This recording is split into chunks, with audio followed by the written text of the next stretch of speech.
All right, let's get started.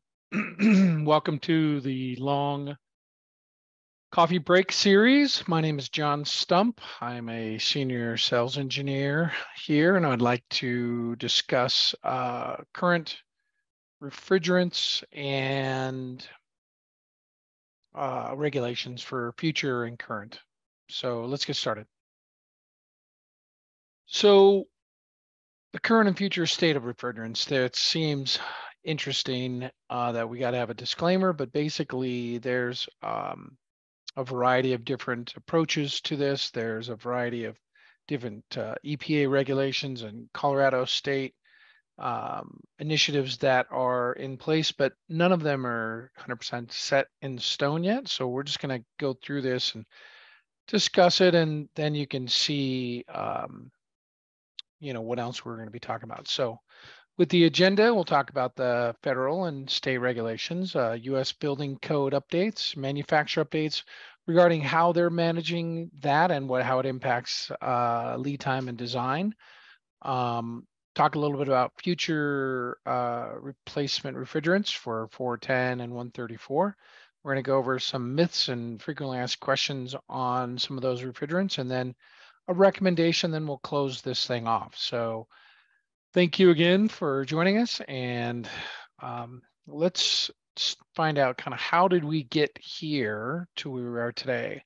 Well, originally back in 1989, Montreal Protocol came out with a global phase out of high ozone depletion CFCs, R12, R11 type of products. That was then updated with the Montreal Protocol or amendment. Then that was a phase down of R22 and R123 type of products. And it was a phase down with a limitation on how much per year and how long it'll be in place before it phases out. Then 2015, the Paris Agreement, where we were limiting,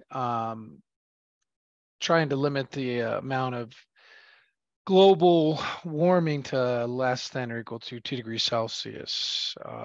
So 2016, the Kigali Amendment, where we're reducing HFC emissions, phase down again of high global warming potential HFCs, the 410 and 134. And then that got on the hit list of the 2020 AIM Act, where it gives the EPA the authority to regulate this transition. That transition, then EPA takes all this information and then decides what they're going to do with it. So that accelerated the phase out of the high global warming potential HFCs of 410 and 134A. And mainly was to start January 1, 2025, but there's been some differences. So we'll go through that as we pass through this presentation. So let's kind of figure out the evolution of refrigerants, right? Certainly way back, CFCs and HCFCs were very prevalent. R12, R11, R11 was low pressure, used in a lot of centrifugal machines. R12 was kind of a medium temperature. They used it in automotive. They used it in refrigeration. They used it in HVAC. Seemed to work great, very efficient, but it had high ODP and very high global warming potential. So then we move over to zero ODP products, where the HFCs, and that would be like your R22s, R123s, 512s, different varieties. Those didn't have any ODP, ozone depletion potential, but they were still very high in global warming. Now we move over to what we're trying to achieve is still maintain the zero ODP and lower GWP, or global warming potential, for HFCs and HFOs.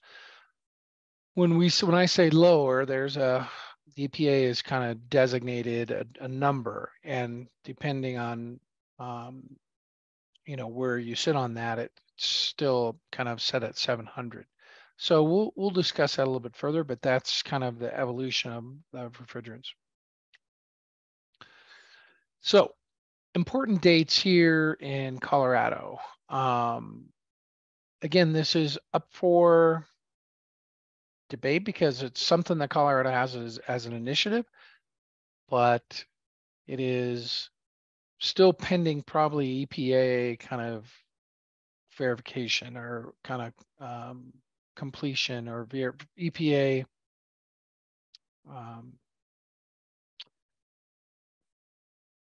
the outcome of the EPA regulations. So, so January 1, 2024, chillers for comfort cooling are no longer going to be able to be shipped into Colorado. That is our scroll compressors with R410, centrifugal compressors with R134, and screw compressors R134. The only exception to that is industrial process cooling is still allowed through January 1, 2025. As of that date, January 1, 2025, direct systems, which are R2Us, heat pumps, any compressor bearing devices that still have, say, R410 in them, would no longer be able to be shipped here into Colorado. And that would also end that industrial process chiller. As of January 1, 2026, the VRV products that are manufactured with 410 would no longer be able to ship here into Colorado. So those are kind of three key points that are nice to know about. We're certainly concerned about the January 1, 2024, and we're dealing with that as every day.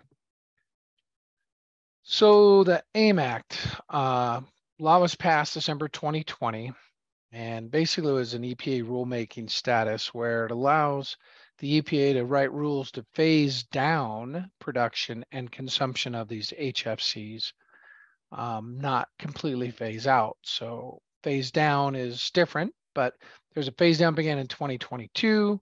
By 2024, 60% of baseline, 2029, 30% of baseline.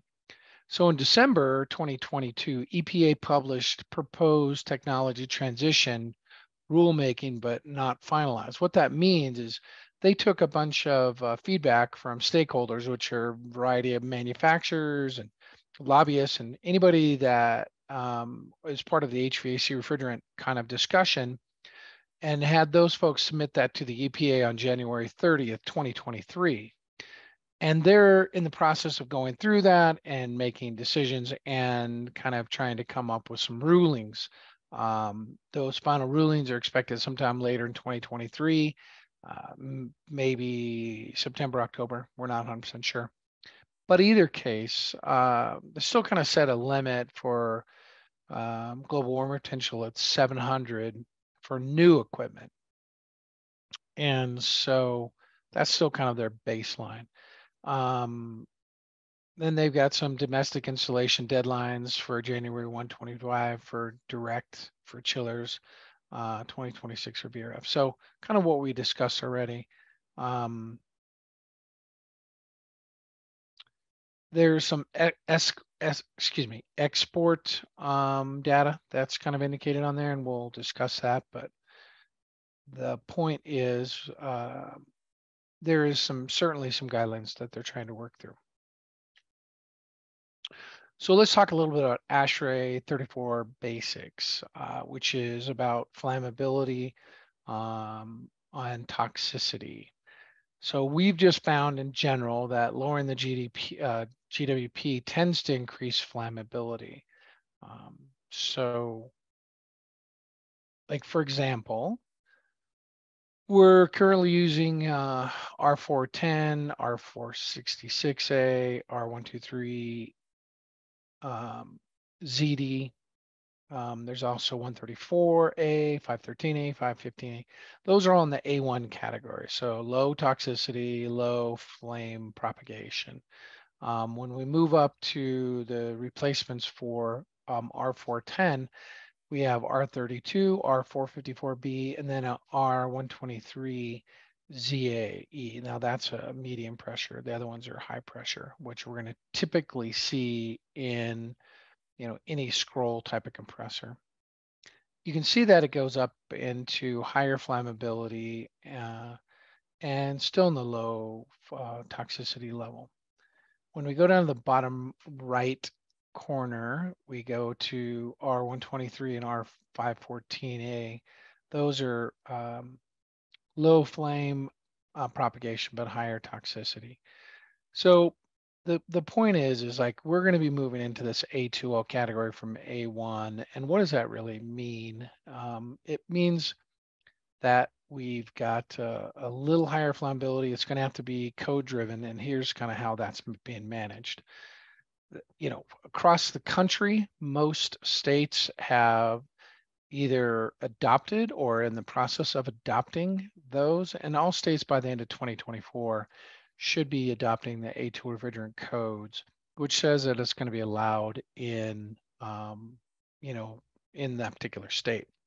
In Colorado, there's going to be a few additional codes for that A2L refrigerants that we pulled out. So there's some in regards to machine rooms, ventilation systems, at that activation. So something that we're not uncommon with currently when we do refrigerant monitors and, piped relief and all that for centrifugal chillers. So that might play down into smaller fractional or smaller chillers instead of just water cooled.